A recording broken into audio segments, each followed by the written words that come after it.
driving a model year 2000 Toyota MR2 Spider.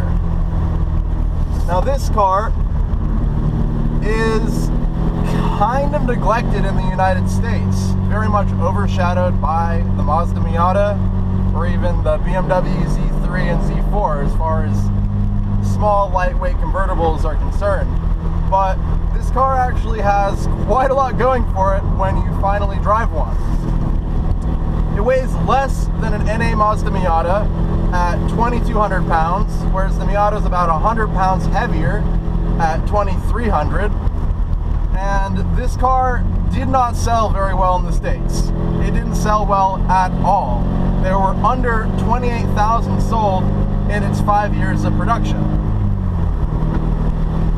This car has a very small and not very powerful motor. The Toyota's 1ZZ, which you can find in a Matrix, makes about 138 horsepower out of 1.8 liters.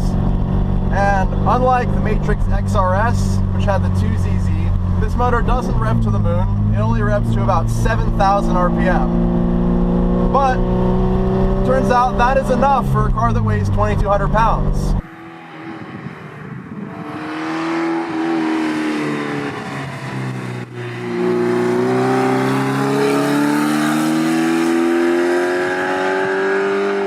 Now, this car is not practical. The Mazda Miata is like a van in practicality compared to this thing.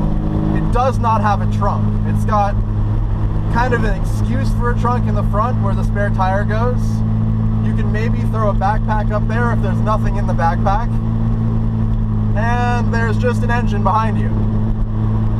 Now this is a pretty rough example.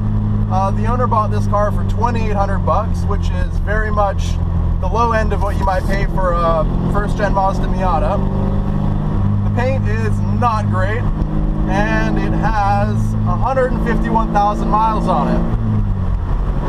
This particular car did have the engine rebuilt before George bought it, and it has a new top, so it's not that rough, but it's also at the low end of what you'll pay for one of these, at the very low end. I think you got a pretty good deal, all things considered. This car is bone stock apart from a eBay header, which the owner replaced due to the fact that the stock header has pre-cats in it, which tend to get clogged, and if left unchecked can cause catastrophic engine failure. So the header was as much of a maintenance modification as it was a power mod. It does feel like it might have given the car a little more pep. It definitely sounds a lot louder than a bone stock one would, but that's in part due to the high flow catalytic converter it has as well. I believe it's a MagnaFlow cat. In stock form, the suspension is loose. It's softly sprung, which in a really small, lightweight car doesn't really matter. It still feels pretty agile. It definitely used some bushings, and it's got some 500 tread wear all seasons on it. So it's by no means set up for performance driving right now, but even in pretty much stock form, it's a lot of fun to drive this car. I will admit that I am a Miata fanboy to an extent. I've had 6 of them, and until today I had not driven a Toyota MR2. It feels a lot stiffer and more rigid overall than a Mazda Miata might. The steering response is very direct. The ratio's quick. You're not really doing too much turning of the wheel when you're driving this car. The interior is very basic.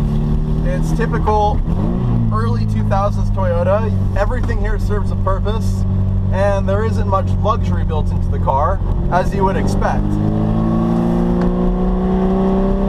Right now we're taking it through some relatively tight S's, and the car feels like I can place it anywhere on the road.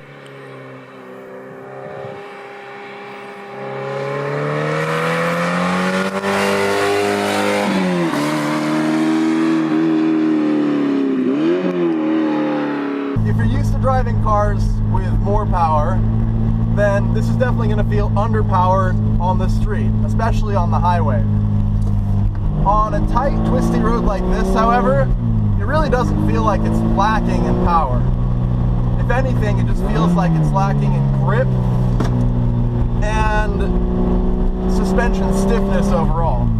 But these are things that can be easily sorted out by the aftermarket.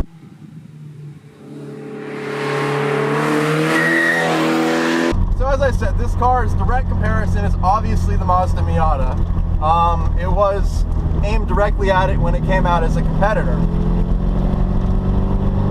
Other cars that might be compared to this are the BMW Z3, or I think, yeah, the Z3 was still being made when this came out, which really feels like a wet noodle compared to this. The Z3 has a lot of compliance built into its suspension and bushings, and is much heavier. This car, as I said, only weighs 2,200 pounds.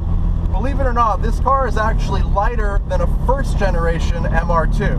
The first generation, dubbed the AW11, came out in 1984, and it had the 4AG motor, fabled for its use in the 86, and made a whopping 112 horsepower when it came out.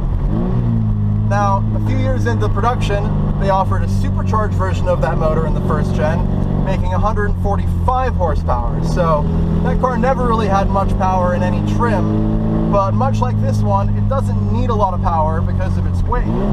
Now, speaking of weight, the first gen actually weighed 2,350 pounds, whereas this only weighs 2,200, making this the lightest of all three generations of MR2.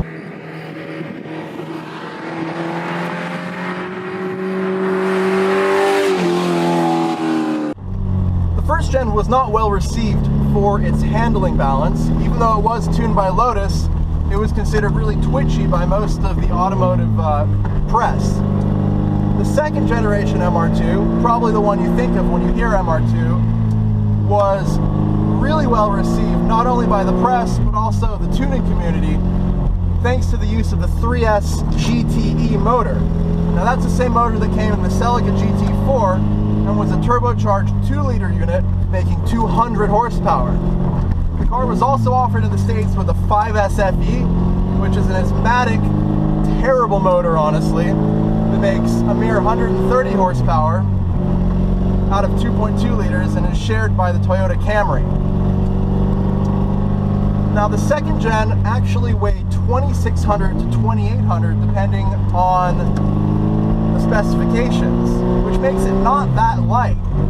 It's a lot heavier than some of its competitors, such as the Miata, and it's about the same weight as an S2000 with a turbo motor in it. Now, the second gen was way more popular than the first gen, and is still more popular than the third gen, thanks to having that turbocharged motor, which was loved by the tuning community. With a few simple mods, you could get that car up to 300 horsepower, and it really became a weapon at that point.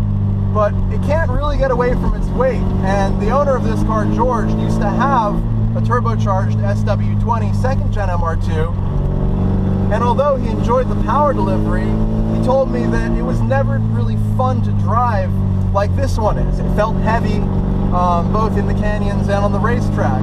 Ironically, he said that car was most happy on the highway at highway speeds. Now, the third gen, weighing 2,200 pounds and only having 139 horsepower out of this 1ZZ motor, is not very powerful, but thanks to its light weight, it doesn't need to be.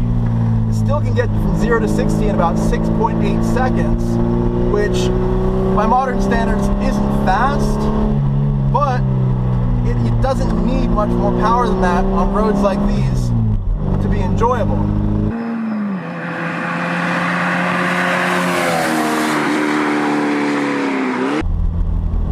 So I've always really not liked the third gen MR2, mainly because of how it looks. It's the ugly duckling of the MR2 family. At this point, the first generation kind of looks cool because it's so retro and 80s. You can consider it something you'd see at Radwood, and I think people are kind of having some nostalgia towards those kind of boxy, triangulated designs nowadays. Whereas the second gen, in my mind, is a beautiful looking car. I've always loved them as a kid, thought it was like a little Japanese Ferrari, and so did much of the motoring press when it came out. The third gen, on the other hand, it looks fat. It's very tall, front headlights are massive, and it just looks like it's kind of startled all the time. Now, the one thing I did not know until driving it is how well this car handles. Being the lightest MR2 of all three generations, it really feels nimble. Even with these narrow all-season tires on it, I'm having a lot of fun on this road.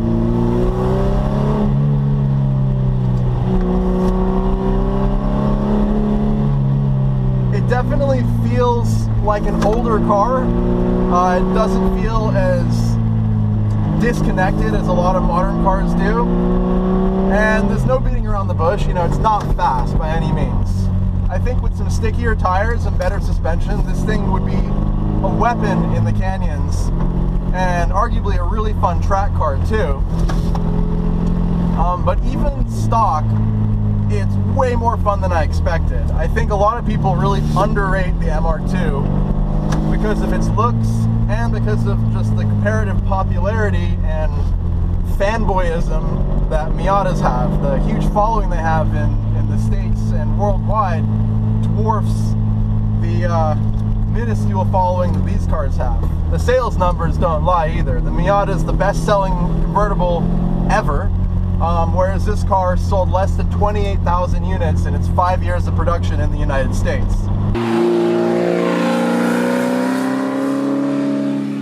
Driving it, I really wonder why more people don't like these cars. I mean, other than the looks, I think it handles as good as, if not better than, a Miata. It feels much more rigid overall. The chassis feels direct. The steering's great. And it's fun to drive, just like you would expect a small, lightweight convertible to be. This one, with its aftermarket header and high-flow cat, is relatively loud, even if you're not going fast, because of the small, nimble nature and the rowdy exhaust note. You can have fun at low speeds, which in my mind is really important in a sports car. You know, a lot of modern cars, say like the BMW M4, yeah, it's extremely fast, it handles really well, has tons of grip, and is a driver's car, quote unquote. But at low speeds, it's just not that much fun. You really have to push that car hard to enjoy it. And doing that on the street is not only dangerous and can land you with a ticket, but it's also hard to do. There's not a lot of places you can really stretch that car's legs. And as I said, if you really do, you may end up with a fat ticket or wrapped around a pole if you get anywhere near its limits on the street. Now, given all the driver aids those modern cars have, the likelihood of binning it's probably a little bit lower. But in a car like this, you really don't need those driver aids because of how small, light, and agile it is. It really feels like you have a lot of control over what this car's doing.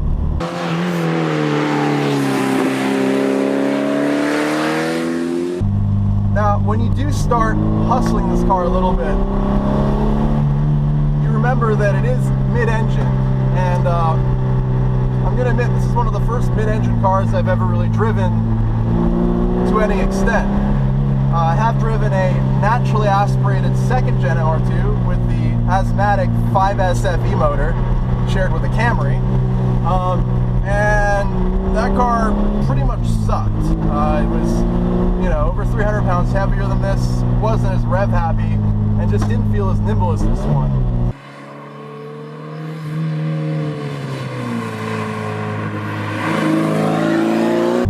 On a day like this, and a road like this car makes a lot of sense. I think it was really underappreciated by the enthusiast market because of the numbers on paper.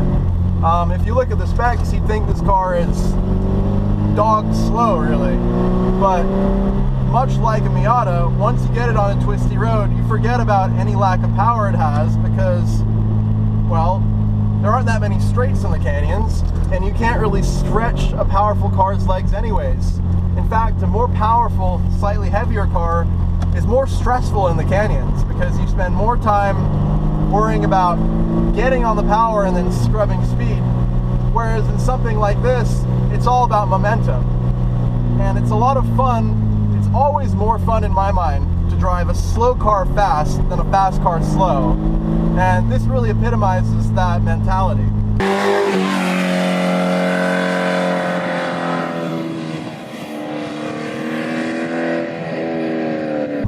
I'm going the posted speed limit on this road right now, and I don't feel the need to go faster to have more fun. Now, if I were in, say, a GTR going the posted speed limit on this road, I don't think I'd be having nearly as much fun. In fact, I think I'd be bored. Now, I own an E36 M3, which is fairly modified, bolt-ons, stickier, wider tires, and coilovers, and I've driven this road in that car. And I always tend to have to drive that car faster than this to really enjoy it on a road like this. Whereas in this little MR2, I'm having a blast at the speed limit, or pretty close to it.